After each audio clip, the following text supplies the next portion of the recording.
जब जीवन कठिन हो, जब मन टूटने लगे, जब परिस्थितियां हमारे विरुद्ध खड़ी हों, उस समय भीतर का बल ही हमारा सबसे सच्चा साथी होता है। लेकिन प्रश्न यह है कि यह आंतरिक बल आता कहां से है और कैसे हम बुद्ध की शिक्षाओं से इसे जागृत करें। आज के इस प्रेरणादायक वीडियो में जानिए गौतम बुद्ध के वो अमूल्य सुझाव जो आपको आत्मसंयम और धैर्य की शक्ति देंगे कठिन समय में भी। 1. आत्मसंयम क्या है? आत्मसंयम का अर्थ है स्वयं के विचारों, इच्छाओं और प्रतिक्रियाओं पर नियंत्रण। बुद्ध कहते थे, अपने ही मन पर विजय पाना हजारों शत्रुओं पर विजय पाने से अधिक श्रेष्ठ है। कठिन समय में बाहर की दुनिया नहीं, भीतर की दुनिया महत्वपूर्ण होती है। जब हम अपने भीतर के भय, क्रोध और मोह को संयमित करते हैं, तभी सच्चा बल प्राप्त होता है। 2. बुद्ध का पहला सुझाव, सांस पर ध्यान दो। बुद्ध की ध्यान विधियों में सबसे पहली और सरल विधि थी आनापानसति, यानी सांसों का ध्यान। जब भी आप बेचैन हो, दुखी हो या अंदर से कमजोर महसूस करें, कुछ पल शांति से बैठिए और अपनी सांसों को महसूस कीजिए। वर्तमान क्षण में लौट आओ, यही जीवन का द्वार है। सांस पर ध्यान आपको मूल में लौट आता है, जहां चिंता, भ्रम और भय नहीं होता। 3.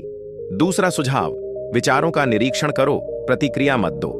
बुद्ध ने सिखाया कि विचार आते हैं और जाते हैं, लेकिन हम उन्हें पकड़कर दुखी हो जाते हैं। जब कोई कठिन परिस्थिति हो तो कुछ समय खुद से पूछिए, क्या यह विचार स्थायी है?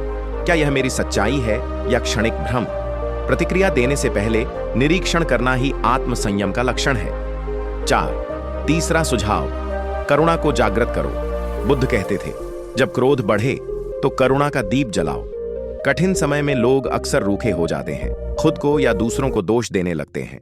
लेकिन अगर हम उस क्षण में करुणा और समझदारी लाएं, तो मन शांत होता है। आत्मसंयम का वास्तविक स्वरूप है करुणा में स्थिर रहना, न कि प्रतिक्रिया में बह जाना।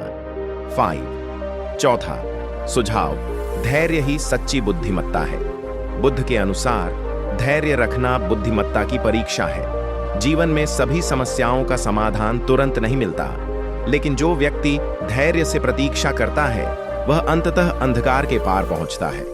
धैर्य आपको टूटने से नहीं, बल्कि और अधिक गहराई से जुड़ने में मदद करता है अपने आत्मबल से। अंतिम प्रेरणा, भीतर की शक्ति को पहचानो। बुद्ध की शिक्षाएं हमें यह याद दिलाती हैं कि हमारे भीतर एक ऐसा स्रोत है जो कभी समाप्त नहीं होता। वह है चेतना, आत्मबल और करुणा। कठिन समय में जब कुछ भी स्पष्ट न हो, तब बुद्ध कहते हैं, अपने दीपक स्वयं बनो। अगर आप भी जीवन में स्थिरता, शांति और आत्मसंयम लाना चाहते हैं, तो बुद्ध की इन शिक्षाओं को अपने दैनिक जीवन में अपनाइए। इस वीडियो को लाइक